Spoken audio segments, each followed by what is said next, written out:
The mist hung low over the Everglades, curling around the cypress trees as Oliver Bates walked his usual morning trail. The quiet hum of nature was his only company, a fragile comfort since losing his wife 3 years ago. But this morning something broke the stillness, a faint chittering sound from beneath a fallen palm frond, that when Oliver crouched down to investigate, he found more than he bargained for. Curled in the damp leaves was a tiny silver fur creature unlike anything he had ever seen. Its enormous eyes were closed, its breathing shallow, and beside it lay another unmoving figure. In that moment, Oliver's quiet routine cracked wide open. What he carried home in his weathered hands wasn't just an animal, it was the beginning of something extraordinary. The morning fog clung to the cypress trees like a shroud, obscuring the Everglades trail where Oliver Bates walked alone at 62. These solitary dawn walks had become his lifeline since retiring from his position as a high school biology teacher last year. The world felt different in these early hours, quieter, more forgiving. It was easier to forget the empty house waiting for him, the silence that had descended 3 years ago when his wife Margaret lost her battle with pancreatic cancer. The disease had been swift and merciless, giving them barely 4 months from diagnosis to goodbye. Oliver still remembered the last coherent conversation they'd shared. Margaret's once vibrant green eyes, clouded with morphine but still holding that spark of wisdom that had drawn him to her 40 years ago at a university botanical garden. Promise me, she whispered, her voice barely audible over the harsh rhythm of the hospital machines. Promise me you won't let this break you, Ollie. There's still so much love left in your heart to give. He made the promise, but keeping it proved harder than he'd imagined. Their daughter Sarah had wanted him to move to Seattle after the funeral to be closer to her family, but Oliver couldn't bear to leave the home he and Margaret had built together.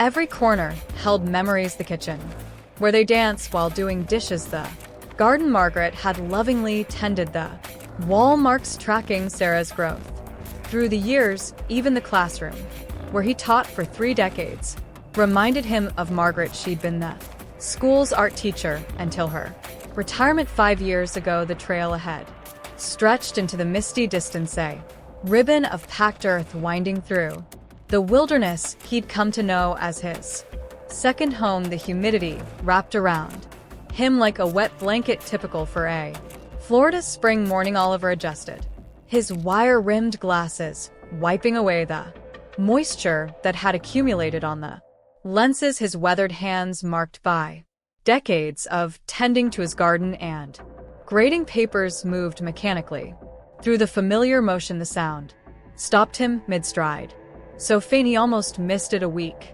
chittering barely audible above the morning chorus of birds and insects. Oliver paused, head tilted, listening.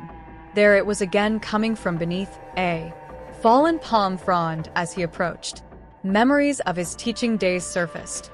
How many times had he told his students that observation was the key to understanding nature? What he found made his heart catch in his throat. Curled up in a tight ball barely bigger than his thumb lay a creature he'd never encountered in all his years of Florida wildlife observation. Its fur was a peculiar silvery gray, matted with dirt, and what looked like dried blood. 2 enormous eyes, currently closed, dominated its tiny face. Most striking was the peculiar membrane-like structure along its sides, currently pulled tight against its frail body. The creature's breathing was shallow and irregular, its tiny chest rising and falling with worrying inconsistency. Beside it lay another identical creature, but this one was completely still. Oliver's throat tightened as he realized he was looking at a mother and baby, and the mother was already gone. You poor little thing, he murmured, crouching down despite his creaking knees. You've lost your mama too, haven't you? With gentle hands that had once cradled injured birds and rescued countless classroom hamsters, Oliver carefully scooped up the tiny Survivor the creature felt weightless in his palm, its body temperature worryingly low. For a moment he hesitated, remembering Margaret's voice sometimes. The kindest thing is to let nature take its course, but something in the creature's desperate struggle for life spoke to him on a deeper level. Back home, in his modest ranch-style house on the outskirts of Naples, Oliver set up a makeshift habitat in an old aquarium he'd kept from his teaching days. He lined it with soft cotton cloths and placed a heating pad beneath one corner, remembering his training about caring for small mammals. The creature hadn't stirred during the entire journey home, but its breathing seemed to have steadied slightly. "Let's see what we can find out about you," Oliver said aloud, his voice echoing in the empty house. He'd gotten into the habit of talking to himself since Margaret died, finding comfort in breaking the silence that too often threatened to overwhelm him. Sometimes late at night, he would imagine her responses, her gentle teasing about his tendency to bring home strays. At least it's smaller than that injured pelican, he could almost hear her say, referring to the time he converted their garage into a temporary bird hospital. The first few days were touch and go. The creature refused food and water, and Oliver found himself setting alarms throughout the night to check on it. He contacted his old friend Dr. James Chaney, retired veterinarian who had often helped with CL classroom pets, but even James was puzzled by the creature's unusual features. Never seen anything quite like it, James admitted, examining the tiny patient with careful hands. But based on these membranes along its sides, I'd guess it's some kind of gliding mal. The good news is its vital signs are improving. Whatever you're doing, keep doing it. Hours turned into days as Oliver nursed the mysterious creature back to health. He tried various foods, berries, nuts, even insects, noting with satisfaction when it showed preference for certain items. The creature began to show signs of improvement, its fur becoming cleaner and fluffier with each passing day. Those enormous eyes, when they finally opened, were a striking amber color that seemed to hold wisdom beyond their years.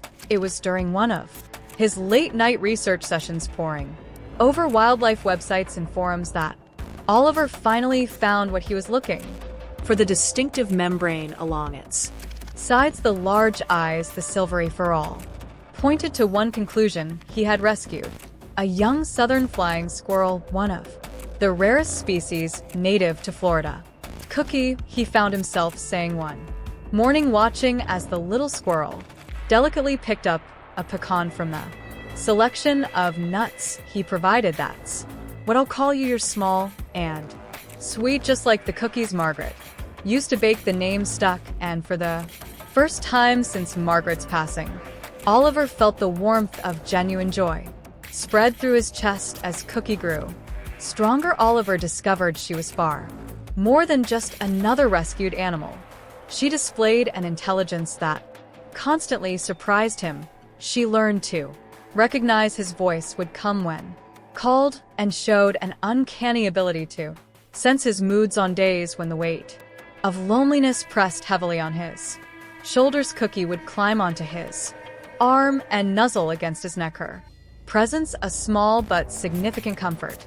But life had more challenges in store for both of them. 6 months into Cookie's recovery, she developed a severe respiratory infection. Oliver spent sleepless nights monitoring her breathing, administering the antibiotics James had prescribed. During one particularly bad night, as Cookie breathing became increasingly labored, Oliver found himself praying for the first time since Margaret's death. "Please," he whispered into the darkness, "please don't take her too." That same night, his Sarah called with news that would further complicate his life. A developer had purchased the land adjacent to his property and planned to clear it for a new housing development. The project would destroy acres of natural habitat, including the very areas where Oliver had found Cookie. "Dad," Sarah said, her voice tight with concern, "maybe this is a sign you could sell the house. Come live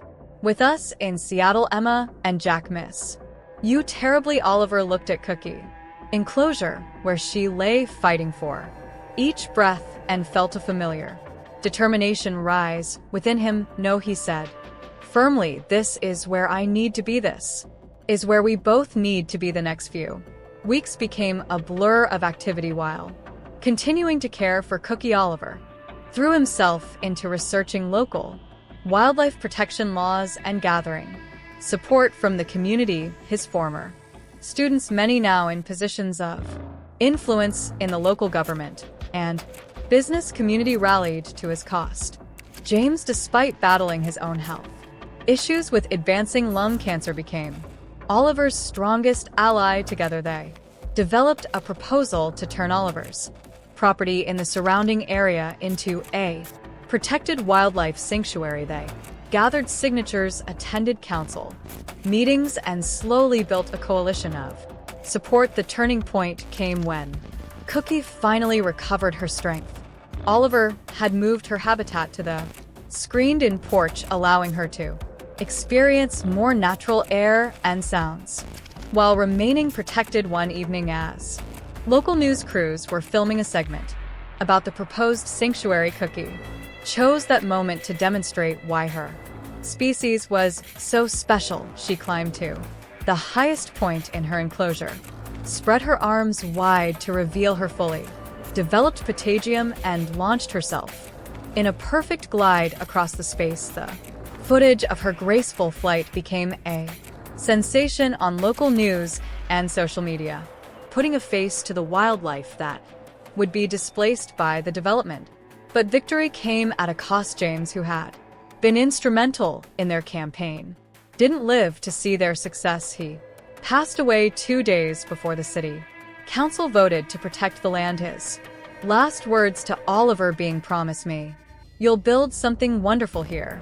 Old friend, the loss hit Oliver hard, but this time he had both purpose and companionship to sustain him. Cookie seemed to sense his grief, spending extra time with him in the weeks following James's funeral. She would perch on his shoulder as he worked on plans for the sanctuary, occasionally chittering as if offering her own suggestions. The sanctuary took shape slowly over the next year, becoming a living memorial to both Margaret and James. Oliver used his retirement savings and, with the help of a local conservation grant, transformed his 5 acres into a haven for flying squirrels and other wildlife. Former students now working in construction and landscaping volunteered their time and expertise. Sarah took a leave of absence from her job in Seattle to help bringing Emma and Jack with her. The children's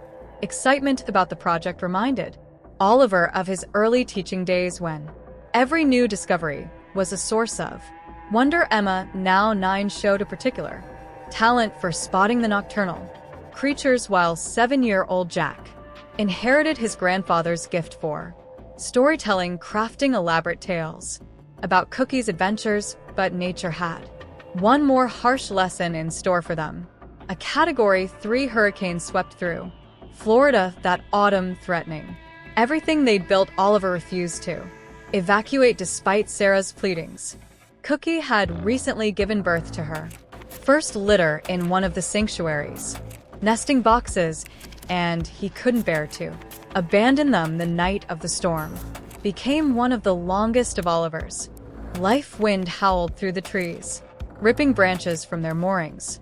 Rain pelted the windows with such force it sounded like gravel being thrown against the glass. In the darkness, Oliver could hear the cracking of wood as trees succumbed to the storm's fury. He thought of Cookie and her babies, hoping the nesting box would hold throughout the night. He patrolled his house with a flashlight, checking for leaks and damage. During one such round, a flash of movement caught his eye. There, clinging to the screen of his Florida room, was Cookie. Without hesitation, Oliver opened the door, letting in a blast of wind and rain. Cookie shot inside, so looking wet but alive. To his amazement, she was carrying one of her babies in her mouth. Before he could fully process what was Happening, she darted back out into the storm for more times. Cookie made the journey, each time returning with a tiny, wet bundle. By the time she brought the last baby, her strength was clearly failing. Oliver quickly set up a temporary nest in his laundry room using soft towels and a heating pad to warm the tiny family as the storm raged. Outside, Oliver watched in wonder as Cookie tended to her babies, all of them safe and remarkably unharmed. In that moment, he understood something profound about survival and the depths of a mother's love, whether human or animal. The morning after the hurricane revealed both devastation and resilience. Several of the sanctuary's oldest trees had fallen, and many of the nesting boxes were damaged or destroyed, but miraculously, most of the flying squirrel population had survived, taking refuge in natural hollows and the sturdier structures. The community's response to the sanctuary's plight was overwhelming. People came from all over Naples to help with the cleanup and reconstruction. Local businesses donated supplies into a wildlife conservation organization, offered additional funding to not only rebuild but expand the sanctuary.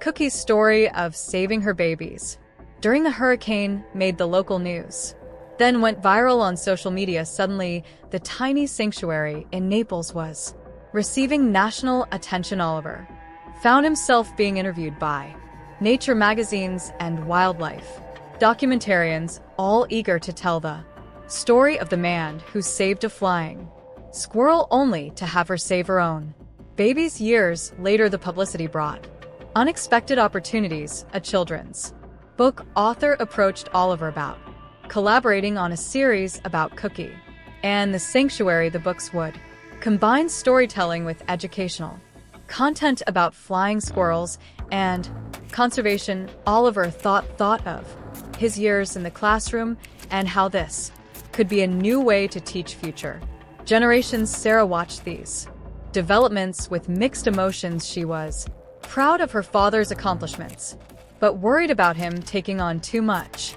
"Dad," she said one evening as they sat on the newly rebuilt observation deck, "are you sure you're not overextending yourself?" Oliver smiled, watching his Cookie glided from a nearby tree to land on the deck railing. She was grayer now, moving a bit more slowly, but her eyes still held that same intelligence that had captured his heart years ago. Her children had grown and established their own territories within the sanctuary, some even having babies of their own. "You know, Sarah," he said, holding out a pecan for Cookie, who took it with familiar gentleness, "your mother once told me there's no expiration date on finding your purpose." I think this is what she meant. As if in agreement, Cookie climbed onto his shoulder, her favorite perch. Even after all these years, Sarah watched the interaction with tears in her eyes, remembering how broken her father had been after her mother's death. The change in him was remarkable. The sanctuary continued to evolve, becoming more than just a haven for flying squirrels. Oliver established an education center where school groups could learn about wildlife conservation. He hired 2 full-time staff members, both former students, to help manage the growing facility. The children's books became bestsellers, with proceeds going to support wildlife rehabilitation programs across the country. But perhaps the most meaningful development came from an unexpected source. The developer, who had originally planned to clear the adjacent land, approached Oliver with a proposal. Moved by the sanctuary's success and its impact on the community, he offered to donate his 20 acres to expand the protected area. On the day they signed the papers, Oliver stood at the edge of his property, looking out over the land that would now be preserved for generations to come. Cookie great-grandchildren played in the trees above him, their aerial acrobatics a testament to the resilience of nature. A light breeze stirred the leaves, carrying with it the sweet scent of magnolia blossoms. Margaret's favorite. Oliver closed his eyes, remembering her last words about having more love to give she had been. Right as she so often was, love hadn't ended with her death, it had simply found a new form, a new purpose that even as the sun set over the expanded sanctuary, Oliver sat in his favorite porch chair surrounded by the sounds of the wild flora. Night Cookie emerged from her nest, now sharing living quarters with one of her daughters. She made her way to him with the deliberate movements of age, but her eyes were as bright as ever. "We did good, didn't we, Cookie?" Oliver whispered, offering her a pecan, still her favorite treat after all these years. "We did good." Cookie took the nut gently, then settled into her familiar spot on his shoulder. Together they watched as the first stars appeared in the darkening sky, two unlikely friends who had saved each other in ways neither could have imagined on that misty morning years ago. The story of Oliver and Cookie continued to inspire others long after that evening. The sanctuary became a model for similar projects across the country, its success proving that sometimes the smallest creatures can lead to the biggest changes. But more than that, their story became a reminder that healing comes in many forms, that purpose can be found in unexpected places, and that it's never too late to begin a new chapter in life. And on quiet mornings when the fog rolls in from the Everglades and the world feels full of possibility, visitors to the sanctuary might catch a glimpse of an elderly man walking the trails, a small silver gray figure gliding from tree to tree beside him, two souls who found in each other the family they both needed, proving that some bonds transcend the ordinary boundaries between human and animal, between loss and recovery, between ending and beginning. For in the end, Oliver realized every story of rescue is also a story of being rescued, and every tale of healing contains within it the seeds of hope for others who might be lost in their own fog, waiting for that unexpected moment when life surprises you with its capacity for magic.